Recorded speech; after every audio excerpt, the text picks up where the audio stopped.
Welcome to Flames of Freedom, Episode 10, Dark Night of the Soul, a docudrama based on actual historical events, brought to you by Lance Toland Entertainment. In the previous episode, we witnessed Samuel Nunes' tearful departure for the colony of Georgia. His wife Rebecca has decided to stay behind in London to help their daughter give birth to her baby, and they recognize they may never see each other again. On the morning of January 13, 1733, with a chill in the air, we all gathered at the Gravesend docks to board the William and Sarah frigate. 42 of us slowly filed onto the ship. Among us were 33 Sephardic Jews, including my family and the families of Abraham and Abigail Maynis, with their 3 children and brother, along with Benjamin and Perla Sheftol, all Ashkenazi Jews. My brother-in-law, Abraham de Leon, carried a box of fine wood in his arms. Inside was the donated Torah, inscribed on pieces of goat skin sewn together in accordion style, unlike the scrolls we're accustomed to today. Captain Hanson, a young man in his early 30s, shouted commands to his crew as we boarded the ship. My parents stood off to the side at one end of the dock. I saw my mother rearrange his scarf. You'll catch a cold if you don't stay bundled up. Right again. Without your vigilant eye, I have no idea how I would even know when to eat and sleep on the journey. Stop it, or I'll begin crying. Promise me, you'll be safe. I promise. And you'll look after the boys? My darling, they're not boys anymore. They need to look out for me. And Zipporah. Her heart is broken because David decided not to come. Zipporah is the least of my worries. I just hope she can be patient. If it's not David, there will be a good match for her. I will be on the next ship once Rachel has her baby. I promise. Nothing, and I mean nothing, will keep us apart. We never know what God has in store for us.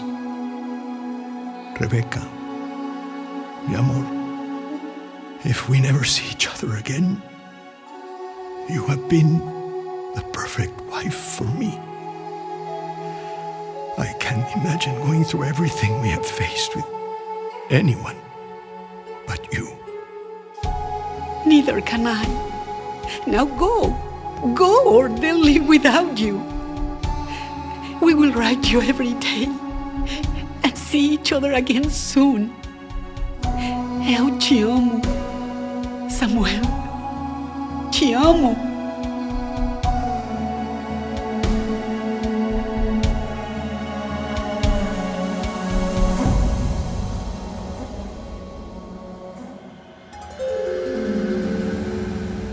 Did your mother and father ever see each other again? Benjamin, I think I shall leave that story for another time. Today, I want to tell you about our journey to America, which was tragic for some of us. In fact, when I look back on my life, it was the most harrowing experience I have ever had. We had barely entered the English Channel when enormous waves and hurricane-force winds pummeled the ship. Every hour, a new crack appeared in the hull and water was leaking in everywhere. In a major gust, followed by a gigantic wave that rolled over the bow, the aft lower mast cracked. The crew immediately went to work to shore up the crack as the captain barked commands. Ensign Chapman, keep the bow pointed into the waves. Whatever you do, don't give the waves a chance to roll us and expose our keel. Aye, aye, sir. Doing the best I can, sir. Your best isn't good enough, Chapman. You bloody better well be perfect, mate, or we'll all drown. Aye, aye, sir. Shipwright Forrester, what say ye? Captain, it's bad. I've done everything I can to add support beams to the side of the mast, but the crack appears to be worsening with the force of the wind.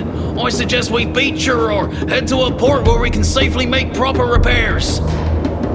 Mr. Stevens, how far do you reckon we are from Bournemouth? About half a day, sir, but we would have to set a course due north, and I fear we'd be exposing our port side to a battering from the westwards. What about Plymouth? It's about 2 days, sir. We could set a northwest course. I think the ship could withstand it. Chapman, set a northwesterly course to Plymouth. Aye, aye, sir. Captain Hanson then came below deck to check on us. The noise of the waves crashing on the ship's hull was deafening. People were seasick, moaning in their hammocks as they swung from side to side. Captain Hanson found my father as he attended to Judith Oliveira, who was particularly ill. Dr. Nunes, how are your people faring? Not well, Captain.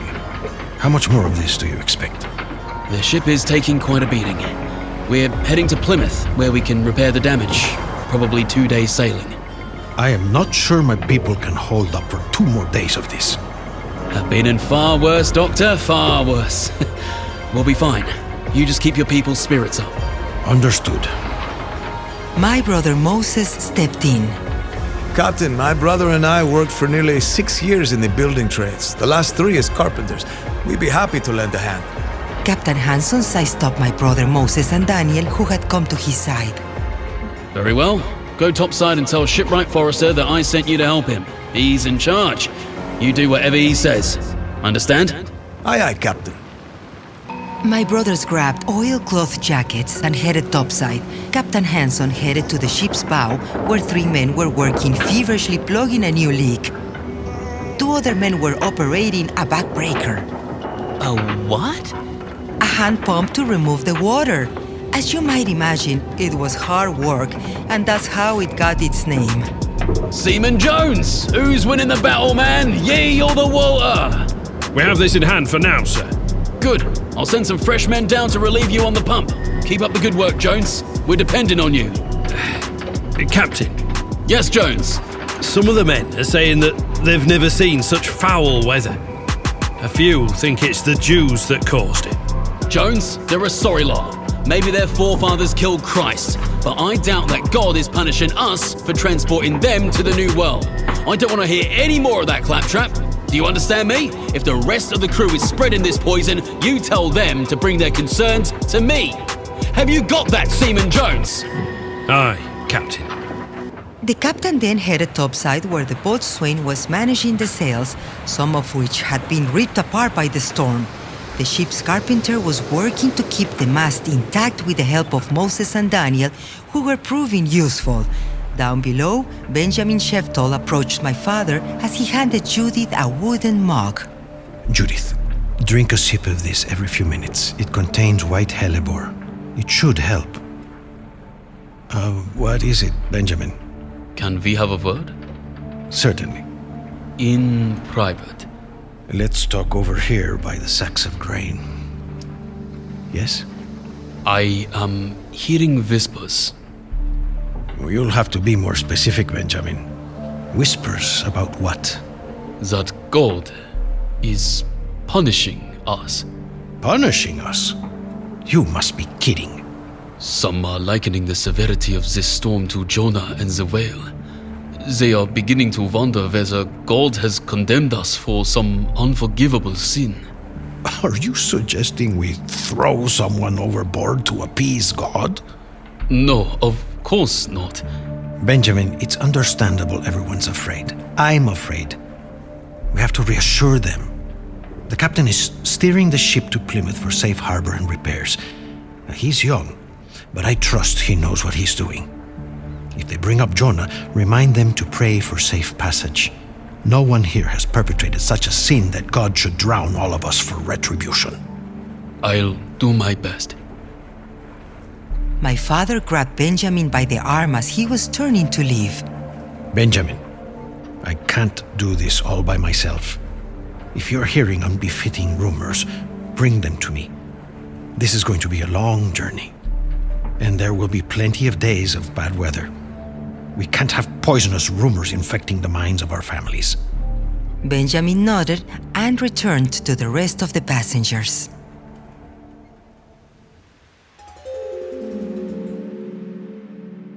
At least that's what my father told me. People really thought that God was punishing them? It was just one of the many things my father had to deal with on that long journey across the Atlantic. You're not eating, Nona. No, I had a late lunch. I don't have much of an appetite these days.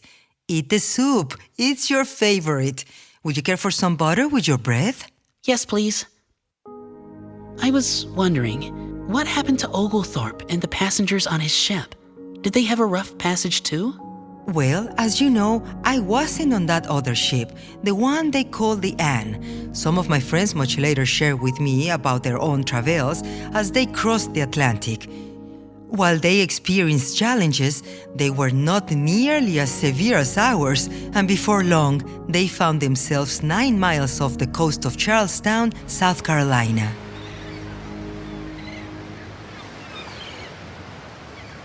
As the Anne approached the coast, all the colonists stood on the ship's deck, peering at the westward horizon.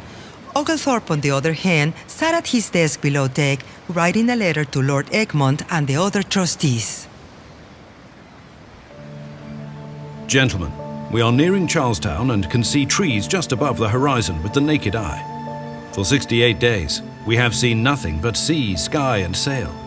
Besides the loss of Richard Cannon's and Robert Clark's youngest sons, it has been a favourable passage. It was no surprise, given how weak and half-starved these boys were from the onset of the voyage.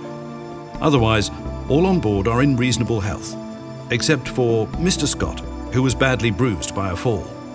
We intend to take on a pilot in Charlestown to conduct us to Port Royal, where we shall hire embarkations to scout out possible locations for the Georgia settlement. A few minutes later, Oglethorpe put down his quill pen and climbed the ladder to the deck. There he found a group of children gathered on the bow, peering intently at the approaching shoreline. He put his large hand on James Spencer's shoulder. Well, young Spencer, I understand you and your scouts were the first to spy land. Any sight yet of Indians in their canoes? Not yet, Mr. Oglethorpe, but we're on the lookout. Lads, if you spot any Indians, send out the alarm. We need to be sure they're friendly. Yes, sir. Look here, Mr. Oglethorpe. Captain Thomas rewarded us for being the first to spot the Carolina coast and gave each of us a farthing.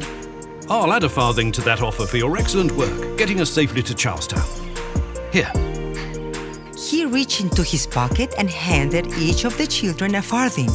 They went running off to show their newfound wealth to their parents. Thanks, Mr. Oglethorpe. Keep up the good work, lads. A couple of men nearby were lighting their pipes. Top of the morning to you all. And the rest of the day to you, Mr. Oglethorpe. 1 hour later, the Anne anchored just off the port of Charlestown. A rowboat approached the ship carrying Governor Robert Johnson and Colonel William Ball. Oglethorpe greeted them. Governor Johnson.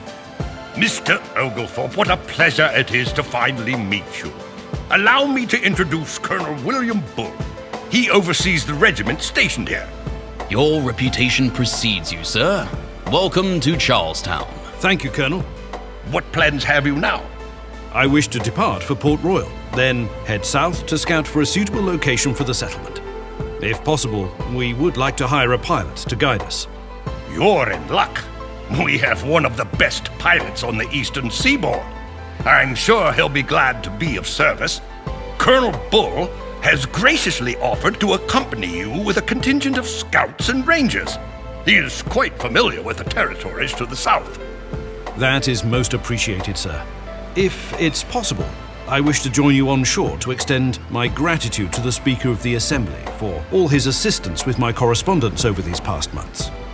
By all means. I must say, Mr. Oglethorpe, yours is a noble effort, assuredly blessed by God. Thank you, Governor Johnson. Oglethorpe then turned and addressed all of the passengers. I will accompany the Governor and Colonel Bull to the mainland and return no later than the morrow. We will proceed with a pilot to Port Royal within the week to restock the ship's stores and use that site as a temporary base for exploring the land south to locate our permanent settlement. In my absence, address any concerns you have with Captain Thomas. He'll be in charge. Meanwhile, our ship, the William and Sarah, was battered for 2 days by a horrific storm that heaved giant waves over our bow. But finally, we found the fury of the storm's westward gales, blunted by the Heritage coast, at the entrance to the bay leading to the Plymouth docks. When the ship was secured at the docks, all of us staggered onto the deck. Captain, God heard our prayers. Your prayers, sir? yes, Captain. That's my only explanation for how we survived that foul weather. Well, God must have great sea legs, sir. With time, you and your fellow travelers will as well. In the meantime, you'll have to grow accustomed to being landlubbers for a time here in Plymouth. Repairs will take us at least 2 weeks, maybe more. I'll arrange a place for your people to stay, but be aware my contract does not cover the expense of lodging or food. You will have to foot those expenses. Sir, that's highly unfair given the circumstances. Circumstances? You mean the sea, sir? If I have learned anything in my days on a ship, the sea can be a nasty bedfellow. One day you're lovers, the next day you're adversaries. File your complaints with the ocean, Dr. Nunes, and see if she's in the mood to listen. The captain pivoted and began barking orders to his seamen. Ensign, adjust the lines there. Take in the line on the bow. We found ourselves housed in an abandoned church at the edge of town, sleeping on makeshift mattresses filled with hay. There was no heat, so our only choice was to build a fire by the entrance in the courtyard. My brothers were often the first to stoke the fire and cook a large pot of porridge to feed us all. Good morning, my sons. Morning, Father. Quite a chill in the air this morning. Yes, Father. Any word from the ship? No, they had made progress when we visited late yesterday, but there's much more to repair. After breakfast, I plan to speak with the captain to see how they're progressing and if we can lend a hand. Good. Keep me informed. Confidentially tell me, what are you hearing from the passengers? To put it bluntly, I believe you will have an insurrection on your hands if you don't act soon to intervene. I suspected as much. It's worse than you might imagine. It's not just these horrendous living conditions. Some are doubting the durability of the ship to make it in one piece across the Atlantic. Others feel you deceived them and wish they had remained in London regardless of how difficult their circumstances were. And a few superstitious type are whispering that the storm was God's punishment for some unnamed sin and that God will not relent until the sinner has been sacrificed. God will not relent. You're right. It is worse than I imagined. If you don't say something soon, I fear some may abandon us and attempt to return to London on foot. Understood. Later that day, we were all gathered around the open fire. My father stood on a small wooden box to get our attention. I know this is not what any of us expected, being stranded in England after just a few days at sea, living like this in an old church. And I realize many of you feel discouraged. That is understandable. So, let's get it all out in the open. As a doctor, I know nothing is worse than a festering wound. It must be lanced and drained for it to heal. So, who wishes to speak first? Jacob, did you raise your hand? Yes, Samuel. I know you're doing your best, but many of us question the seaworthiness of this ship. If we face these kinds of storms again in the middle of the Atlantic Ocean, there will be no Plymouth or any port we can conveniently divert to. What more do we know about this ship and its young captain? And why should we trust him? How are we going to survive this? No. We are going to go. What do we know? No, we want to go back to London. Those are fair questions, Jacob. And here's what I know. Anthony da Costa made all the arrangements for the ship. You mean you had nothing to do with it? I didn't say that. I did not blindly take his word that it was seaworthy. Before I would risk my life and the lives of my family, I made several inquiries about the William and Sarah and Captain Hanson. The ship has successfully made 12 journeys across the Atlantic and back. And even though he is young, Captain Hanson has spent nearly all of his life serving under some of the best sea captains in England. I trust him and believe what we just experienced in the English Channel to be a quirk of nature that is unlikely to occur again. You don't know that. I have heard stories of ships that never returned from their journeys across the Atlantic. Jacob, what I do know is that in speaking with many of the sailors on board, none had ever seen such a fierce storm, and they all credited Captain Hansen with getting us to Plymouth in one piece. So let me say unequivocally that my family and I have complete confidence in the ship and its captain, and we will be the first to board once the repairs are completed. Who else has a concern? No one wishes to speak? Then, let me address a rumor that has been passed on to me. Contrary to what some may believe, this storm was not God's punishment for your individual or collective sins. I truly believe that our mission to create a new Zion in America is blessed by God. He may have been testing our faith, but our God is forgiving and loving, not one who punishes the defenseless, the downtrodden, and the poor. This I truly believe. But if any one of you believes that returning to London is preferable to starting a new life in Georgia, this is your opportunity to leave. And I would understand, but I'll tell you, we are like the Hebrews when they escaped Egypt and the Pharaoh's wrath. They, like us, had doubts while they wandered in the wilderness, and some longed for the past, even though that would have meant back-breaking hardship and returning to slavery. Your returning to London will not bring you solace, wealth, or independence.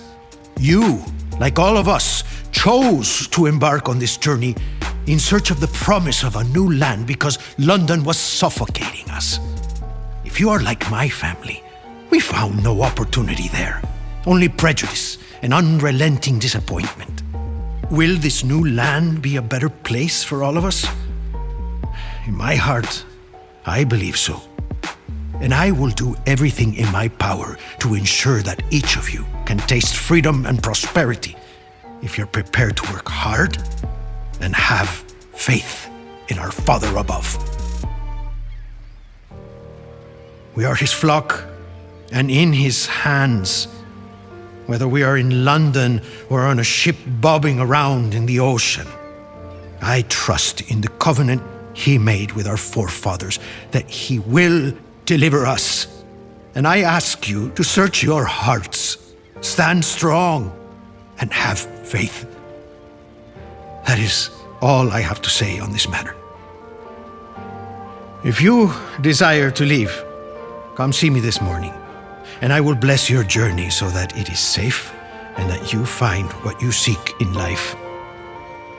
But if you stand with me and my family, we will board the William and Sarah when repairs are completed, and together we will journey to America.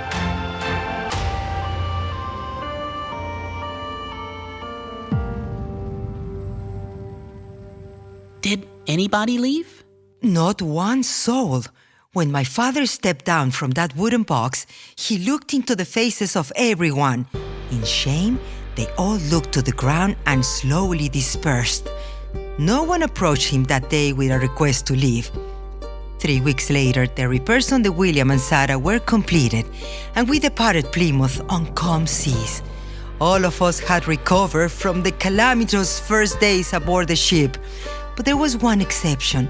Abigail's and Isaac's infant daughter, Sarah. Her cough had worsened during the weeks in Plymouth, and she cried non-stop. Nothing they did could console her.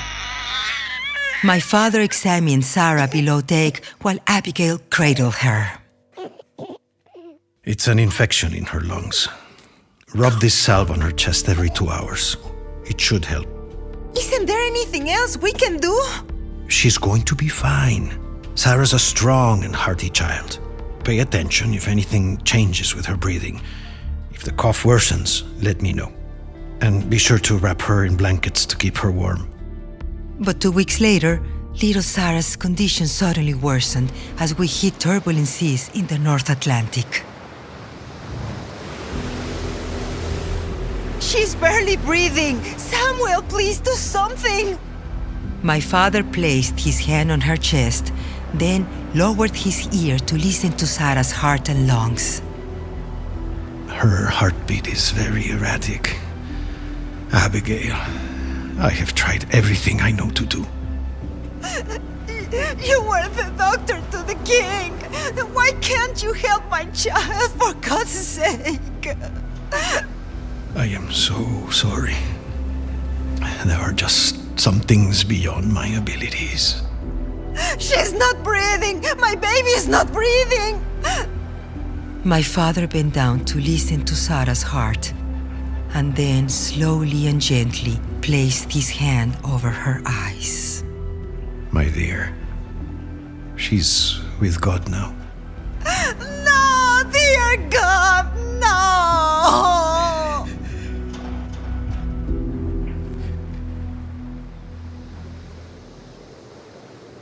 My father attempted to comfort Abigail. He motioned to shame Noah to comfort Isaac, who also began sobbing. Others circled around silently, heads bowed.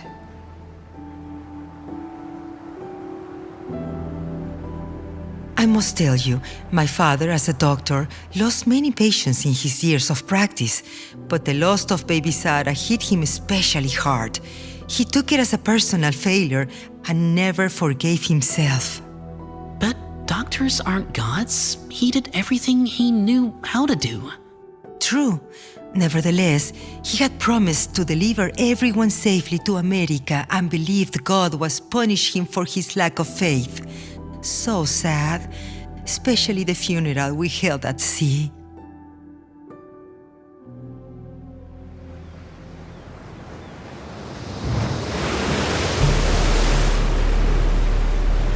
The seas were rough as we gathered on the deck.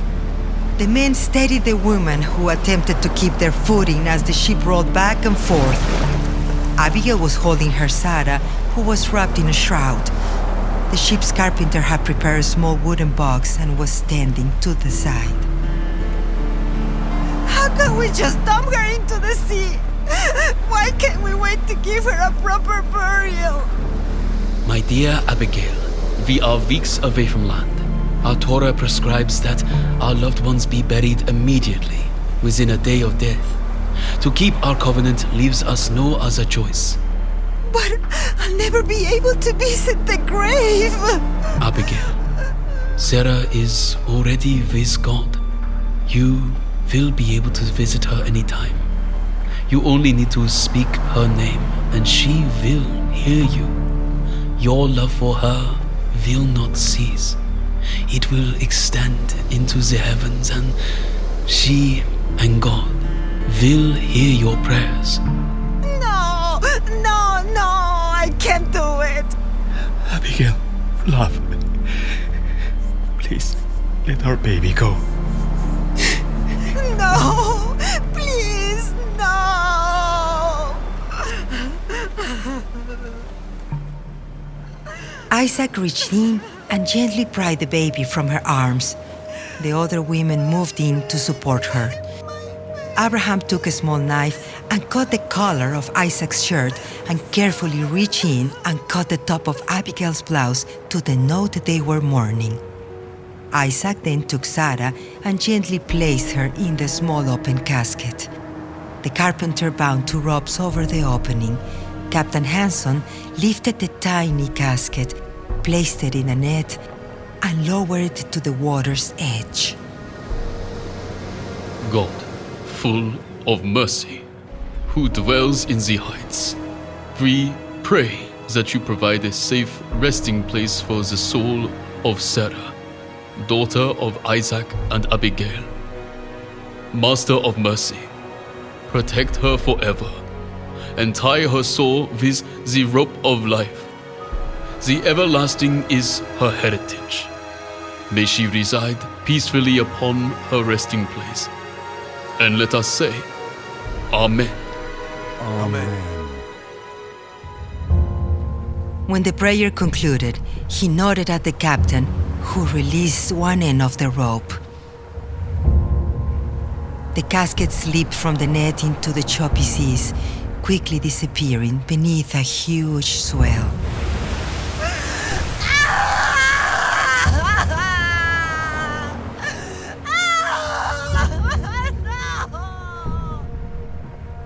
If all the men could please circle around for the Kaddish. Yikdal Yikdash Miraba, Biama Divrahi Rute, Yam Likmahute, Viahon Umehon, Uehe Deho Beit Israel, Bagala Usman Kari Vimru Amen. Yehesh Le Rabba Mivrak Yumle, Yehesh Me Rabba Mivrak Leolongul Me Omaya. Yitbarak Vieshtaba Vietbar Vietmarman Vietnase Vietadar Vietale Vietalau Shmeda Kudashabri Ho Leila Minkobir Hata Vishirata Tushbahata Vinehemata Damiram Biama Viburu Amen Yehesh Lama Rabba Min Shemaya Viayim Aleno Via Kol Israel Vimaru Amen. O say shalom b'mromav, Uya say shalom aleinu via kol Israel, b'miru. Amen. Isaac embraced Abigail, who could not contain her grief. The crew solemnly returned to their duties as the rest of us slowly dispersed, going below deck to leave them to grieve alone as rain began to fall.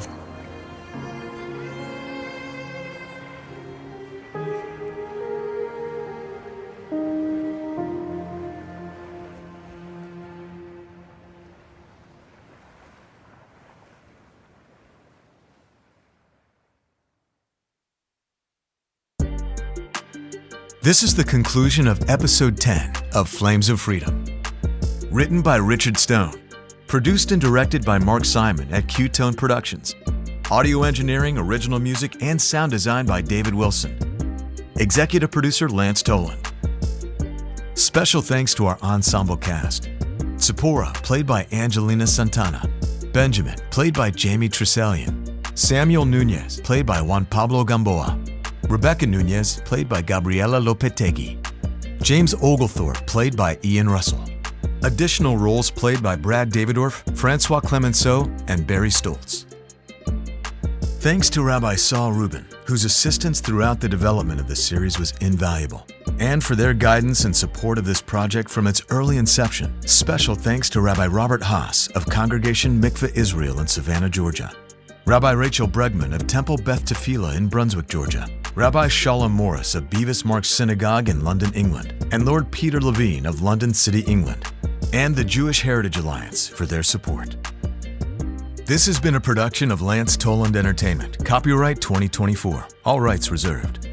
Flames of Freedom is a docudrama based on actual historical events. To learn more about this story, the actors, and the backstory of its production, join in on the conversation on Facebook at Flames of Freedom or at flamesoffreedom.net.